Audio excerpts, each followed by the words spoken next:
안녕하세요. 오늘은 2월 첫째 주 그룹 큐티 나눔 시간입니다. 말씀을 듣고 지킴으로 마태복음 7장 21절부터 29절까지 말씀입니다. 마음 열고 찬양과 나눔 주의 말씀 듣고서 찬송가 204장 함께 부르시겠습니다.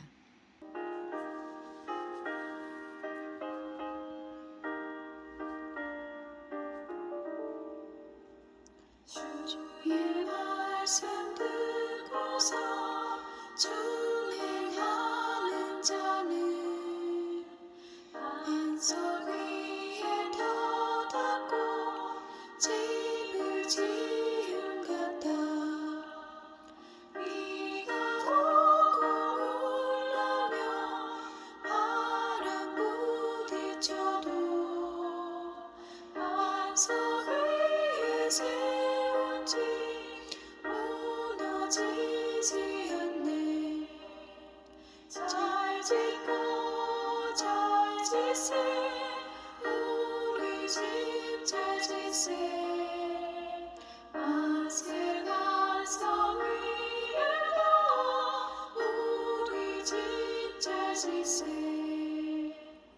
주의 말씀 듣고도 맺지 않는 자는 모래 위에 터닫고 집을 지은 같아. 비가 오고 울라며 바람 부딪힐 때 모래 위에 세운 집 크게 무너지네. 잘 짓고 잘 짓세 우리 집 잘 짓세 만세 반석 위에 가 우리 집 잘 짓세.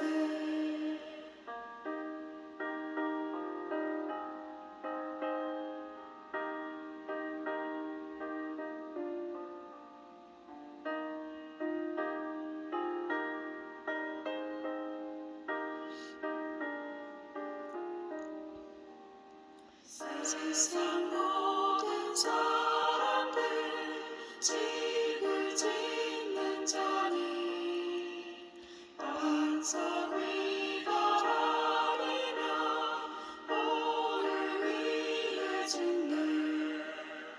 우리 구주 오셔서 지은 상을 줄 때 세운 공로 따라서 영영 상을 주리.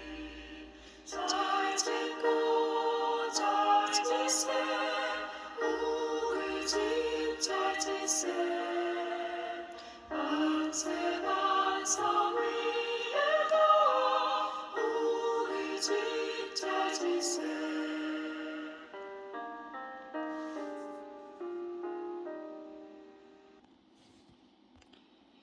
지난 한 주 어떻게 지냈는지 서로의 근황을 나눠봅시다. 저는 시어머니께서 저희 집에 오셔서 함께 지내는 생활을 했습니다. 시아버지 돌아가신 지 49일 되는 날이 있어서 시댁 식구들과 다 함께 시아버지 산소에 갔다 왔고, 그리고 저희 집에서 하룻밤 같이 보냈고 마음을 나누는 시간을 가졌던 것 같습니다. 2월의 주제는 천국 백성이 되는 길입니다. 1주차는 말씀을 듣고 지킴으로, 2주차는 죄를 용서받음으로, 3주차는 안식을 맛봄으로, 4주차는 열매를 맺음으로 천국 백성이 되는 길입니다. 예수님은 단지 사람의 말이 아니라 그 사람의 행위를 보며 믿음을 평가하십니다. 그래서 주님의 이름을 빙자해서 이런저런 업적을 자랑하는 사람이 아니라 하나님의 뜻을 바로 알고 실천하는 사람을 천국 백성이라 하십니다. 주님의 말씀에 순종한 사람은 마치 반석 위에 세워진 집처럼 흔들림 없이 주님이 약속하신 천국에 이를 수 있습니다. 마음 다해 말씀 나눔. 1. 예수님은 공허한 말이 아닌 하나님의 뜻에 순종하는 삶을 기준으로 심판하십니다. 작은 1번 예수님은 어떤 사람이 천국에 들어갈 수 있다고 하십니까? 21절 말씀처럼 하늘에 계신 내 아버지의 뜻대로 행하는 자, 하늘에 계신 내 아버지의 뜻대로 행하는 자가 천국에 들어갈 수 있다고 하셨습니다. 작은 2번 예수님은 주님의 이름으로 많은 권능을 행했다며 자랑하는 사람들에게 해줄 대답이 뭐라고 하십니까? 22절과 23절 말씀처럼 불법을 행하는 자들아 내게서 떠나가라. 나눔 1번입니다. 주님의 이름을 부르는 것만으로 천국에 들어갈 수 없고 하나님의 뜻대로 살아야 천국 백성이 될 수 있습니다. 입으로는 주님을 위한다고 하면서 정작 하나님의 뜻과 반대로 행동하는 것은 어떤 것일까요? 그렇게 되지 않으려면 무엇을 조심하고 어떤 노력을 해야 할까요?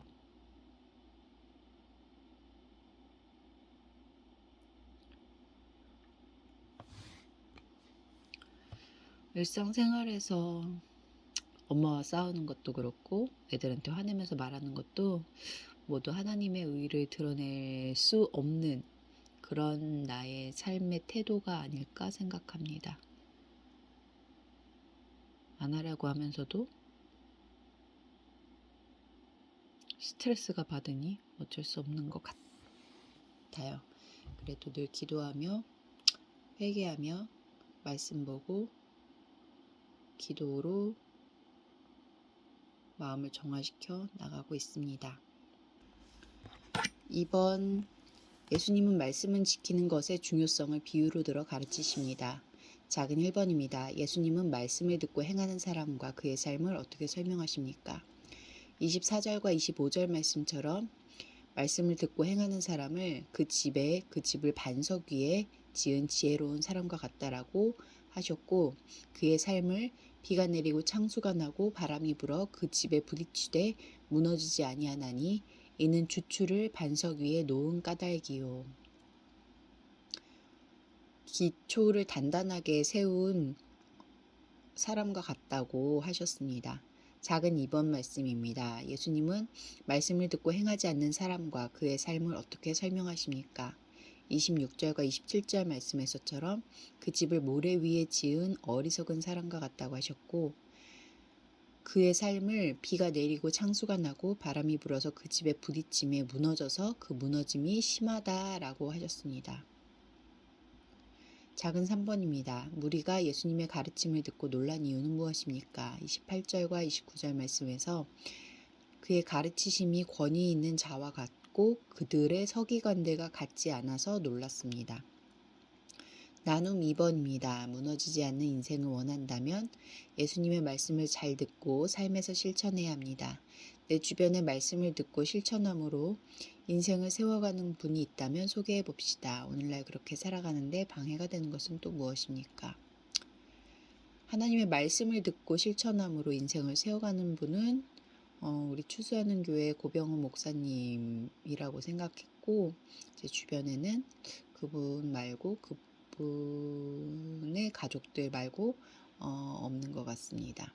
그리고 그렇게 살아가는데 방해가 되는 요인은 오직 기도로 살아가야 되는데 하나님의 말씀을 가지고 살아가야 되는데 너무 정신없는 삶을 살다 보니 내 안에 그런 다툼들이 겉으로 드러나는 것 같습니다.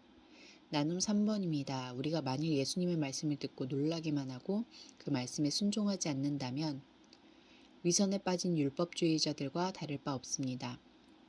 그동안 말씀을 읽고 묵상하다가 가장 놀라웠던 말씀은 무엇인지 그 말씀이 내 삶을 어떻게 바꿨는지 나눠봅시다. 오늘 말씀도 놀라웠던 말씀 중에 하나인데 기독교의 여러 종파 가운데 한 종파에서 예수님이 피를 흘려 돌아가심으로 나의 죄를 사했고 나는 그로 인해서 천국에 들어갈 수 있다. 그것만 믿으면 천국에 들어갈 수 있다고 했던 지인이 있었습니다. 그러면서 성경을 읽는 것도 기도를 하는 것도 그렇게 중요하게 생각하지 않는 듯한 그의 생각을 듣고 조금 많이 놀랐는데 오늘 말씀, 지난 한 주간의 말씀부터 오늘까지 말씀을 듣고 역시 성경책에 모든 것이 다 기록되어 있구나. 그래서 행함으로 하나님의 말씀을 듣고 하나님이 주신 그 뜻을 행함으로 내 삶을 제대로 잘 살았으면 좋겠다. 그런 생각을 했습니다. 마음 모아 함께 기도하기. 삶에서는 말씀을 귀로만 듣는데 그치지 않고 온몸으로 받아들여서 말씀대로 살게 하소서. 공동체를 위해서는 거창한 일을 하기보다 하나님의 뜻을 따르는 교회가 되게 하소서. 함께 기도하시죠.